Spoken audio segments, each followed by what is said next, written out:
Hi, my name is Robert Davis, and this is my nuclear capstone oral presentation on the past, present, and future of LFTRs, liquid fluoride thorium reactors.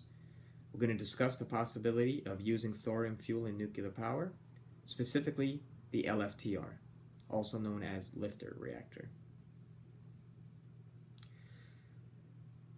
Nuclear power provides carbon-free energy.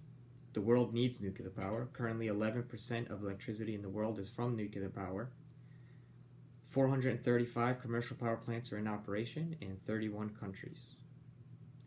Early reactor development occurred at Oak Ridge, among other places. The Oak Ridge National Laboratory was led by Alvin Weinberg, and their early decisions on reactor development included breeder versus non-breeder, thermal versus fast neutron, what type of fuel rods to use, what type of fissile material, uranium-235, uranium-233, plutonium-239, what type of coolant they would use, or even a moderator.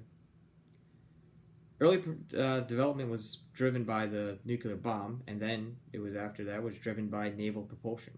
Admiral Rickover wanted a submarine that could operate on nuclear power, that could stay underwater for a long time, and was as fast under the surface as it was on the surface. The director of Oak Ridge, Alvin Weinberg, convinced Admiral Rickover that the pressurized water reactor was the reactor to go, not because of cost, but because it was simple and compact for the submarine. Today, in the United States, we mainly still use a pressurized water reactor. 65 of our reactors are pressurized water reactors, 34 are boiling water reactors. They're uranium-based and solid fuel types. An alternative is a thorium fuel cycle. It uses thorium-232. It has absorbed the neutron. It will turn into thorium-233, which will quickly decay to protonactinium-233. Pa-233 decays slowly to uranium-233 over a month, and the uranium-233 will fission to continue the cycle. The thorium fuel cycle was developed in a way that they were trying to determine and create a breeder reactor. More fissile atoms are created than destroyed. A couple of early experiments included the HRE-1 reactor, which operated from 1953 for 1,000 hours, and followed up by the HRE-2 reactor, which operated for 220 days, 105 days continuously, which finally led to the molten salt reactor experiment. Salt liquid fuel thermal reactor, which operated in the 1960s. 1966 to 1969, to be specific. The molten salt reactor experiment used a graphite moderator. It had single fluid molten salt reactor. The thorium-233 to uranium-233 breeding process was done separately. It had salt pumps to pump the heated salt to the heat exchanger, where they had a primary and secondary salt exchange to keep the salt clean. The secondary salt was then pumped off to a turbine which could take this heat and create electricity. The molten salt reactor also had a freeze plug as a safety design. Because the core was molten salt, the freeze plug could be drained to keep the molten salt reactor core from expanding in the case of a disaster. The molten salt reactor experiment lasted for 4 years, and it lost its funding from the US government in 1969. The liquid fluoride thorium reactor is an improvement on the old idea of the molten salt reactor experiment.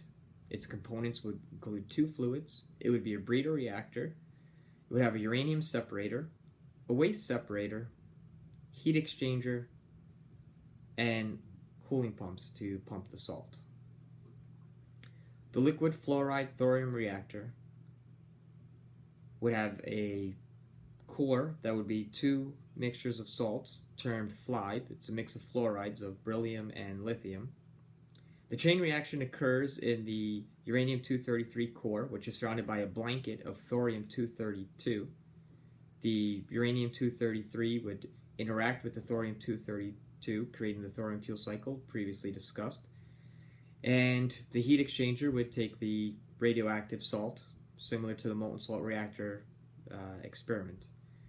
The improvements on this is that the breeding is done in the reactor.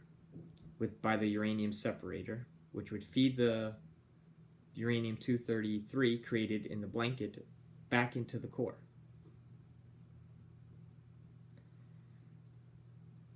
The Lftr is popular now for a couple of reasons. One, it has some advantages to the current reactors. It operates at atmospheric pressure, which can reduce the cost, safety for the staff, no possibility of a steam leak. In addition, other advantages of the Lftr include stability, minimal operator interaction, no control rods. It has a liquid core, so it can't melt. Thorium is abundant, 4 times more abundant than uranium, 500 times more abundant than uranium-235. The freeze plug, as previously discussed, is safety. If electricity is removed, it will melt and will drain the molten salt into a container. And it has shorter-lived radioactive waste. Dr. Robert Hargraves estimates 1% of nuclear waste will be created by an Lftr as compared to the light water reactors currently in use today. Of course, the Lftr will also have some disadvantages. You're going to have to continuously process to remove the neutron poison products. There's a great deal of corrosion and great concern for corrosion and radiation damage with the salt. The graphite swelling was a problem under the molten salt reactor experiment, and there's a plumbing problem trying to keep the molten salt in the core. The biggest disadvantage would be the research and development. This is going to require a lot of money to research, a lot of time to research, and it's generally an unknown. Is it worth it? Currently, the public has a fear of nuclear power. Lack of knowledge of radioactivity and recent nuclear events lead to this fear. The 2 major events, Chernobyl, which was a pressurized water reactor design, different than the one we use. It had a problem with the control rod design, which increased radioactivity, and it had a positive void coefficient. As steam bubbles increased, radioactivity increased. Poor staff training, poor development led to the failures in Chernobyl. Fukushima was a boiling water reactor. Earthquake came in, caused a scram, loss of power. Tsunami took out the diesel generators. The core melted down. There was a hydrogen explosion. The Lftr could champion this cause, saying that this would be preventable because the Lftr has a liquid core, which could help ease the concerns of the public. Lftrs are being developed currently in China. February 2011, China announced that they would put their research and development of nuclear power into Lftrs, and currently they have 25 reactors under construction in China. India is also a major player in this field. India has 3% of their electricity from nuclear power as we speak, and by 2025 they want to have 25% of their electricity from nuclear power, mostly thorium-based reactors. In conclusion, the Lftr has substantial challenges to overcome, especially in the United States. Research and development and political pressure are the main 2. But Lftrs could solve the world's energy problems. The United States should be a leader in the Lftr research development.